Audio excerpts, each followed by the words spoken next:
third graders. I am going to read the next chapter of Front Desk for Read Aloud. I am missing all of you, but I'm so excited that we get to connect with Zoom. I'm recording this on Sunday night, March 29th, so we will have our first morning meeting tomorrow, which I can't wait.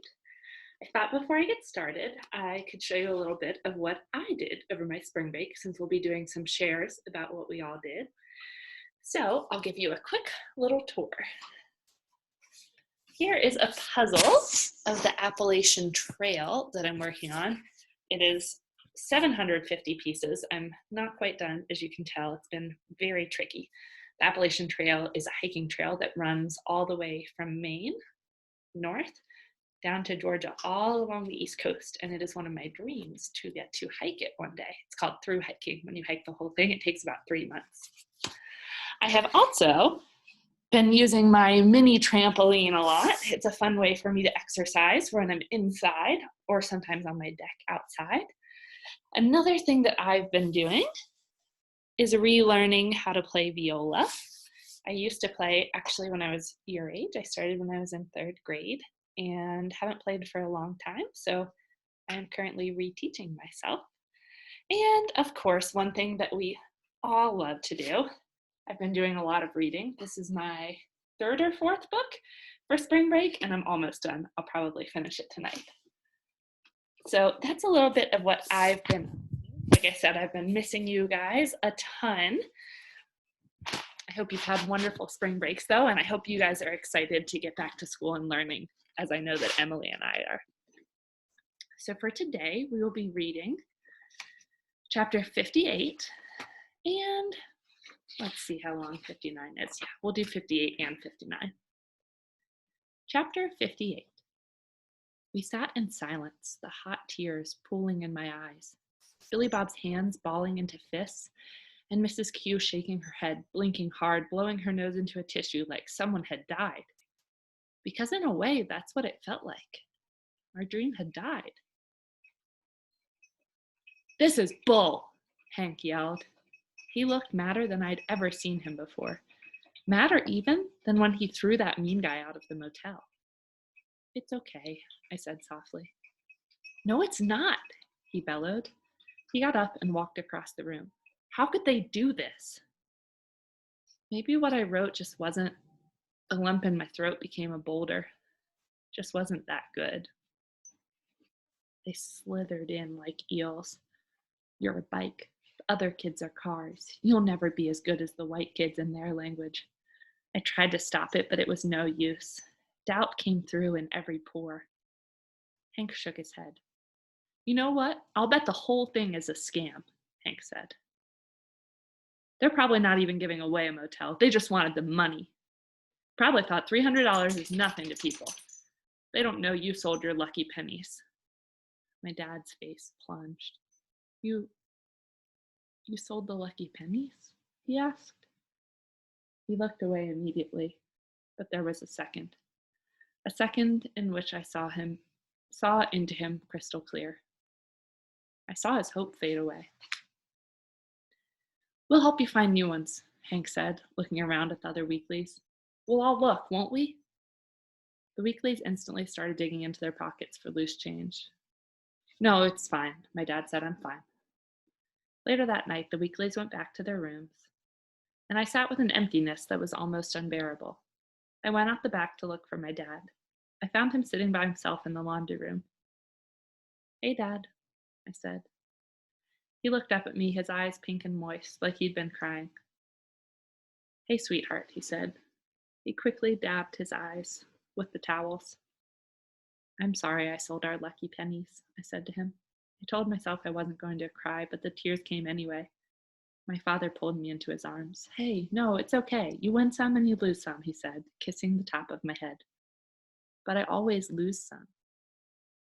My dad looked down at me and wiped a tear away too. "That's not true," he said. "Because of you, Uncle Zhang's now free. Hank has a new job. I'd call that a win." "But I really wanted to win for us this time," I muttered. My dad rocked me in his arms. "I know you did, sweetheart," he said, his voice shaking. "I know you did." Chapter 59. So that's it. I'm not going, I told Lupe at school the next day. I can't believe this, she said. Did they say who won? Oh, there's Olive. Olive didn't want to miss the read aloud. She really likes front desk. I shook my head. I bet it was their cousin or their son or something silly like that, she said. It couldn't have been your essay. I read your essay. It was so good. It felt good to hear her say that, though a part of me still wasn't sure. We were sitting on the grass in PE, way out in left field, avoiding the ball and any chance of injury as usual. Lupe picked a blade of glass and twirled it around her finger. You know, I'm kind of glad you're not going, she said. So you don't have to stay with Jason all by yourself, I asked, squinting at her in the sun. So I don't have to stay on the roller coaster all by myself, she whispered. It occurred to me at that moment what it would have been like for Lupe if I had left. I always thought I was the one who needed her, that I was the barnacle to her whale. But it wasn't one way. We needed each other, me and Lupe. She had been trying to tell me this all along, but it never really hit me until now. Well, you don't have to worry, I said.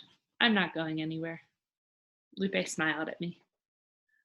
I'll be on the roller coaster for a long, long time, I said. Lupe shook her head. Nope, you're not. You're getting off, she said. We're both getting off. Together. She put her hand on top of mine, and I looked down at our two hands on the grass. Later that day, after we had filed back into class, Mrs. Douglas turned to us and clapped our signal. As everyone sat up in their seats and listened up, she turned to me. Mia, will you please come up to the front of the class? Miss Douglas asked. I glanced worriedly at Lupe as I got up and walked over. Now, class, you all remember the stories I asked you to write a while back about a small moment in your life? Mrs. Douglas asked. It kind of sounds like how we write, focusing on a small moment. My heart jumped to my throat. Me and her wrote about what it was like to come to America on an airplane, she said. Anyway, the other fifth grade teachers and I got together, and we read everyone's story, and we all agree that Mia's story. She paused for what felt like an eternity. I squeezed my eyes shut. Is absolutely wonderful. My jaw dropped. Mrs. Douglas handed me my story. Mia, will you please read your story to the rest of the class? I blinked at Mrs. Douglas, waiting for her to say, oh wait, there's been a mistake. Was this going to be like the chocolate notebook again? I told myself, do not feel warm and fuzzy. Not yet. But then I snuck a peek down at my paper. There were red marks all over it, just like the last time, and lots of exclamation marks. But they didn't scream, bad grammar, in shouty caps. They said things like, moved me to tears, and, oh, Mia, this is incredible. Go on, Mrs. Douglas said. Read your story to the class. Right now? I asked. Mrs. Douglas nodded. With trembling hands, I took it from her and slowly began to read. As I read, my voice wavered. My throat was prickly, my lips dry. Still, I pushed forward in my tiny voice. When I finished reading, the whole room was silent. Everyone's eyes were on me. I stood so still, if a breeze swept through the classroom, I would have fallen. And then, amid the deafening silence, I heard a sound. The sound of clapping. I looked up to see Lupe clapping. A few kids joined her, and soon almost everyone in the room was clapping. Even Jason Yao. I felt my throat pinch with emotion. That was beautiful, Mrs. Douglas said. I looked up at the swelling pride in her face and instantly forgave her for giving away my sparkly pencil. Thank you, Mrs. Douglas said, and started going back to my seat. Wait, Mrs. Douglas said. I have something for you. She reached inside her desk and pulled out a small piece of paper, which she handed to me. I peered, looked, at the words Pizza Hut written on it. 2 free pizzas at Pizza Hut for you and a friend, she said. I looked up at Mrs. Douglas. I looked into her eyes. Are you sure? Are you sure there hasn't been a mistake?